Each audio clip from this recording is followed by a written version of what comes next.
والمؤلفة قلوبهم وفي الرقاب والغارمين وفي سبيل الله وابن السبيل فريضة من الله والله عليم حكيم. بشک صدقات د فقیرونو د پاره، د مسکینونو د پاره، او د زکات وصول کولو د پاره، او د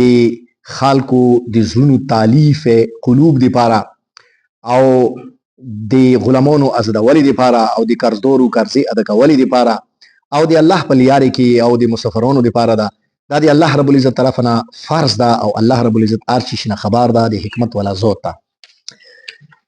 دا یو مو پرون یلو د دې ترجمه وکړی و، او په دې آیات کې الله رب العزت د زکات مدات بیان کړی دي، یعنی د زکات کوم خلکو ته ورکوای شي هغه لیست په دې ځای کې بیان ده. هغه اته کسان دي. اول ورکه فقرا دي، دویم ورکه مسکینون دي. نو د دې تفصیل مو پرون یلو، څه فقیر چشته یي، مسکین چشته یي، او په دې کې فرق څه ده. ا تفصیل مو پرون خیالو. نن دا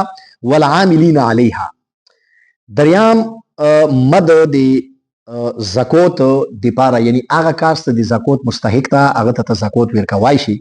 اول فقیر ده، بیا مسکین ده، دریام عاملین. عاملین چشته، عاملین دي ته اسلامی مملکت کې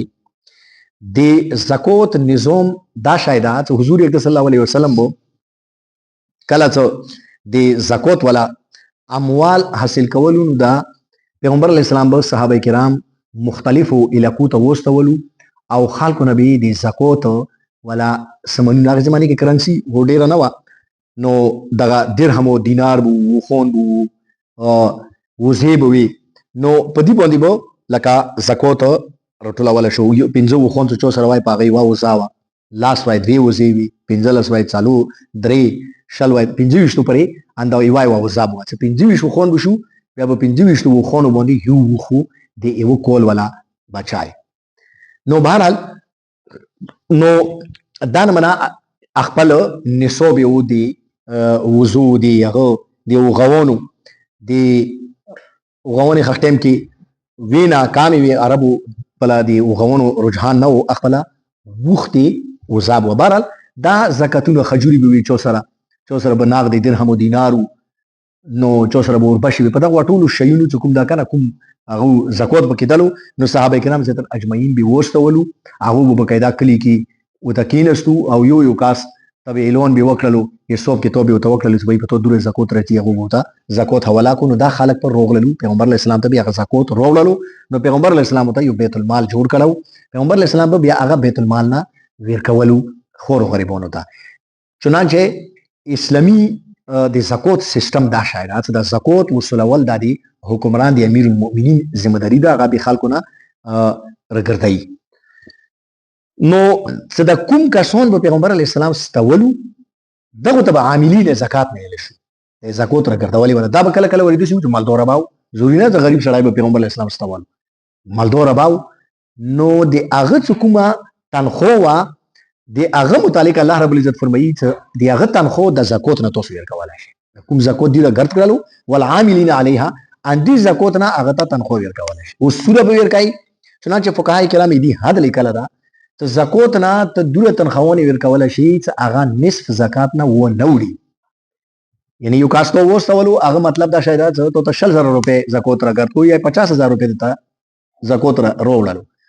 اوس هغه ته 25 نه کمی پر تنخوا ورکوای شي، دا نه ته 50 کې 40 دي ته ورګي به پیدا شو. نو د تنخواونو په مد کې نصف زکات پرې داته ورکوای شي. نو بهرحال دا عاملین دي. اوس کته څه فکر کړی وي نن سبو دغه مدرسو ولا خپل کرندګون ستایي، کته څه فکر کړی وي دا مخکې به دغه اکوړه خټک ولا بقاعده ورتللو دي جمعتونو کې به جمعته په جمعته به وګرځیدلو، کله کله ورې به جمعته کې کیناستو، مختلفو جمعتونو خلکو بقاعده پیژندلو دا اکوړه خټک ولا سفیر نه بوته دغه یلو کنه. نو هغه به دغه زکاتونه ګرځلو، بیا به یو له دې زکاتونو د سرسایو پیسې یو به وړالي ځون سره دا کوم دي کنه دا عاملین. خو علما کرام فرمایي لکه دو د نن زمانه حساب سره خدا د عاملین په مد کې نه راځي. هغه کوم هغه د عاملین په مد کې راځي خدا نه راځي. فقهای دی واجه لیکلي دا صدا ویلی نه راځي. خدایا مطلب دا شته مدارسو د پر زکات ګرځي دا غو د ویلې تنخو ما مغنه نشي ورکولا. علما کرام فرمایي ته واجه دا غدا صدغه اول کاست کوم دا داغه د غریبانو طرفنا وکیل لا شریعت کې دا اصول دا سو وکیل ته کله تو شای ویر کړو د سی وای څنګه تو موکل ته ویر کړ نو دا سربراه مملکت سکون دا کنه د غریبانو طرف نه هغه وی وکیل وی سربراه مملکت هغه یو کاس مقرر کی چې منډه زخت لای نشو خلکو نه زکاتونه راګرداو د غریبانو لپاره لہذا د غریبانو طرف نه تو وکیل نو اوس خلکو زکات د سړی ته ویر کړو نو د سی وای څه د سړی چونکه د غریبانو وکیل ده لہذا د پیسې غریبانو ته ملو شو اوس غریبانو ته کله زکات ملو شو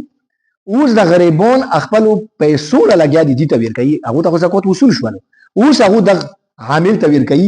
تنخو نو دا جایز ده ځکه څه یو سړی غریب ده زه غریب یم ته زکات روکړه بس زه مالک شول اوس که زه چوته تنخو ویر کوم که زه کوم دا پورته دال پرخه پرونه که زه چیشه پکوم بس زه مالک شول نه کنه اندسې د عاملین کوم دي د فقرا وکیلون دي براه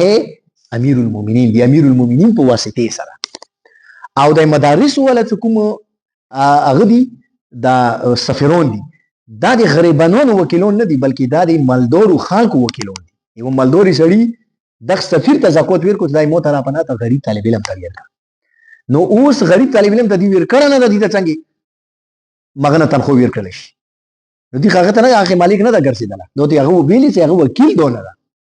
دو وکیل دا د مالدور خلکو کوم مالدوري سړی دي ته زکات ور کړلو دی مالدوري سړی وکیل دی ویلی امیر المؤمنین مانځ کې شتونه هغه ورکه انوالو نه ده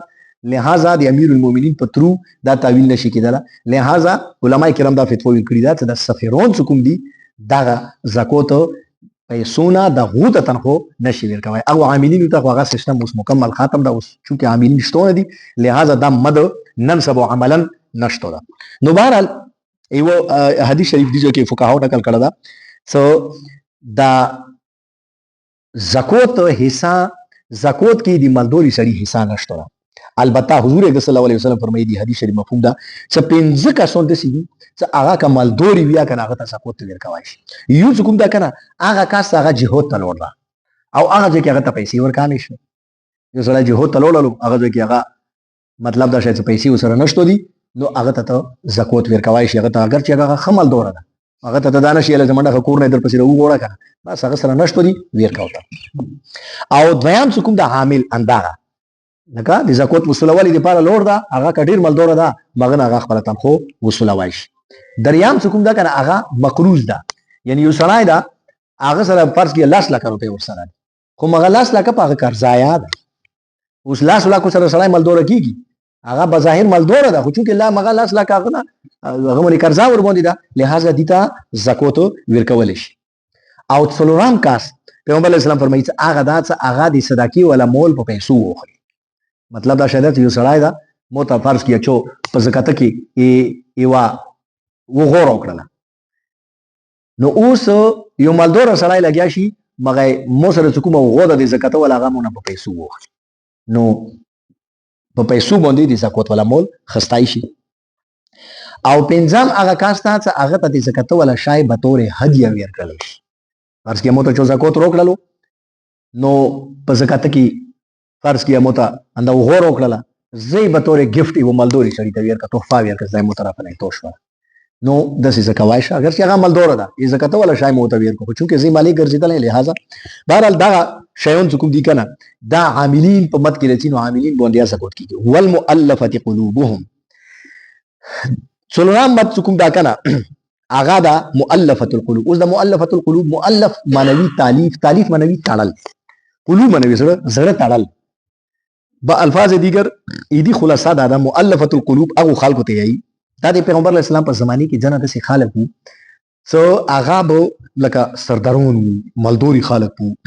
خو هغه به اسلام سره ډیر بوغ ساتل نو حضور صلی الله علیه وسلم به هغه ته لکه پیسې ویل کړي نو هغه پیسو په واجب هغه لګ نارم شولو دا مسلمانانو سره بیا کاس تیر نه کول یو دا قسم خالق ویم قسم هغه خالق وو چې هغه مسلمانې اسلام طرف ته زړه وکیدل چې راکه مسلمان شو خو بس هغه نه مسلمانې دلو چې راچو په پیغور کوي خالق سره ته یي نو دا لګزره کې به ډور نو حضور صلی الله علیه وسلم بده سي خلکو ته پیسې ور کړي نو هغه به د اسلام طرف ته لګ مایل شولو زړه ویل ډاډا شولو خوان به وته ور کړو چې اسلام کې هو بایچاره ډیر دا اسلام کې هو کوم د خیر خګړی ولا ماحول ډیر دا ډیر خمه عذاب ده او ځنه خلک داسې وو چې هغه مسلمانان شي خو داسې اسلام کې به پښتانه وو داسې لږ به کچاغن وو لږ به داسې هغه ورکې کمزوري وو کمزوري ایمان والا خلک وو نو حضور صلی الله علیه وسلم به داسې خلکو ته ونه زکات ورکولو دا ټول خلک مؤلفه القلوب په زمرې کې راځي نو داسې خلکو ته ورکوای شي اوس دې کې د فقهای کرام خپل منځو کې لږ اختلاف شوی ده ځنه علما کرام فرمایي چې یاره د مؤلفه القلوب ولا چې کومه هغه دا مد دا شتو ده اوس شتو امام ابو حنیفه رحمۃ اللہ علیہ فرمایي چې د مؤلفه القلوب ولا چې کومه مد دا اوس ختم شوی ده هغه فرمایي چې یو واقعیا ده حضرت عیینه ابن حسن رضی الله تعالی عنہ حضرت اقرع ابن حابس دا دوړه کوم دي کنه دا د خپل قبيله سردارون خو دغه کوم دا کنه مسلمان شوی خو داسې لکه ازره کې اسلام نو داخل یعنی پورا طریقې سره مسلمان نو بزاسي نو حضور اکرم صلی الله علیه وسلم دغه ته په بقاعده پیسې ورکولې دا هغه مقصد یو ځکه دغه اسلام طرف ته مایل شي او په مسلمانون شي نو پیغمبر علیه السلام به ورکول چې دی ابو بکر صدیق رضی الله عنه زمانہ راغله چې دی ابو بکر صدیق رضی الله عنه زمانہ کله راغله نو وخت کې اسلام لږ مضبوط شوه یو ټیم کې مسلمانانو لګیاو په هغه کې لګیاو په رومن سره او فارس سره مسلمانانو لګیاو جهاد شروع کړو هغه سره ټکار خستولې هغه وته برجونه الټو کړیو نو دا ټیم کې مسلمانانو ډېر طاقت کې ورځ وایي دریام عالمي طاقت شو دي ټیم کې نو دا غوړه کسان راغلو ابو بکر صدیق رضی الله عنه ته یاره موته پیغمبر اسلام په کوم رکاوالو پیسې هغه موته روکا نو ابو بکر صدیق رضی الله عنه ته فرمایلی چې صحیح ده نو هغه وته یوا وایي چې بس ټیک ته وایخله نو دغه ټول چې موته یو روکارو کا چیرته ترو کا چې مطلب دا شریعت دا مت ایمو هغه وی مستحکم ایمو تار ته ساين پوکا حضرت ابو بکر عمر فاروق رضی الله عنه د څوک سن موته د سختونه پوکي چې مو سره دا پوخ کاغذ را سراوي چې مو مطلب دا پیسې موته ملوي ابو بکر صدیق رضی الله عنه وتعالى ویر نو هغه لیکل دغه وروړل حضرت عمر فاروق رضی الله عنه حضرت عمر فاروق رضی الله عنه ځکه هغه روکا پړو کومه ځکه یو ته پرې کړی نه ورکشه نشته ایتوس ولا پیسې هغه ټیم کې کوم تیر کول هغه ټیم کې مو کمزوري اوس ایتوس ضرورت مو ته نشته منډه ورڅه نو هغه مد هغه نه بعد بیا خاتم شو چنانچه مؤلفه القلوب نو امام ابو حنیفه رحمۃ اللہ علیہ فرمایي سو حضرت ابو بکر صدیق رضی الله عنه دور پرې د مؤلفه القلوب ولا مد هو هغه نه بعد دا ساکت شو خو بهر لکه اوس اکثر کوم دا د علماء کرام رائے دا صدا مد اوساشتو خو ضرورت نشته کچېری د سي دور ورو چې اسلام کمزور شو او کفر په زوروار شو او موته ضرورت شو د دې خلکو نو بیا اخ ټیم کې دا مد دوباره شتو دا چې اوس ضرورت نشته الحمدلله مسلمانانو خپل ډیر دي موته ضرورت نشته خلک په پیسو باندې کوم دا کنه هغه مو اسلام طرف ته رغیب کوو نو اوس دا مد کوم دا کنه هغه ساکت شو دا بهر مؤلفه القلوب دا مد ځنه علماء کرام فرمایي چې کني دغه دی مد کې کوا د پیغمبر اسلام په زمانه کې کوا کنه مسلمانانو وو کفرون نو اوس پوت شولو د کفرونو ته پیغمبر اسلام ځنه ویر کړی دی هغه نو فرمایي چې هغه واجه دا غدا چې هغه پیغمبر اسلام مول غنیمت نه ویر کولی اپ ایسې وی غنیمت مول نه ویر کولی لکه څنګه موږ ته غزوه هغه کې هونین مو کې ولا واقع کې څه مو ویل هغه ریږي چې پیغمبر اسلام ځنه کسونو ته هغه ونویر کړو چې هغه منافق بیا اعتراض وکړل ست څوک دا کنه سردارونو ته ونویر کړو او دا خو څوک د توبې انصافي وکړه نو پیغمبر اسلام هغه موقع کې چې ور کړو نو مور غنیمت نه ور کړه د زکات نه پیغمبر اسلام کفیرونو ته چیتا نه دی ور کړی لہذا زکات په کافر باندې نه کیږي جن علماء کرام دا رائے ده ان شاء الله د نور مدات